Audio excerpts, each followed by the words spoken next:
Good morning, students. From today, we will start our first part of economics, that is statistics for economics. And students, first of all, we will study our numerical portions.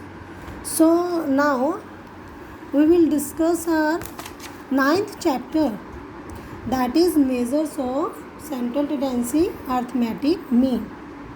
And this is our 13th lecture. So students, let's start our chapter.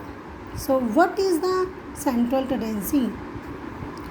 A central tendency refers to a central value or a representative value of a statistical series. It means क्या central tendency क्या होती है? एक statistical series की जो representative value या उसकी जो सेंट्रल वैल्यू है वो हमारी क्या होगी? Central tendency. And it is difficult for anyone to understand or remember a large group of raw data, and one would like to know the critical value which represents all the items in a series. So such a value is called central tendency or average value.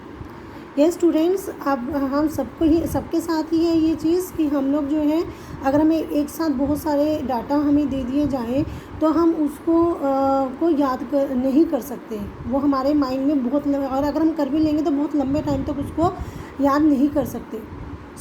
इसीलिए हम एक ऐसी value जो है एक ऐसी value लेते हैं जो उस सारी सीरीज़ को सारे ग्रुप को रिप्रेजेंट कर दें और उस वैल्यू को ही क्या बोला जाता है? सेंट्रल टेंडेंसी और average value.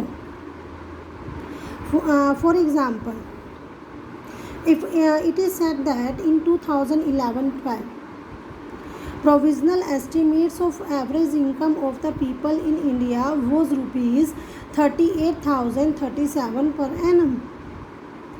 So it will be easy for us to guess the economic condition of most of the Indians. यह हमारे लिए इजी हो जाता है. एक हमने एवरेज वैल्यू जो है वो सबके लिए बता दी तो उसे लर्न करना बहुत इजी है. So it is this average value which is called central tendency of a series and it is also called measures of location. So now the definition of average. So an average is a figure that represents the whole group given by the clock. Clear? So our next topic is purpose and functions of average.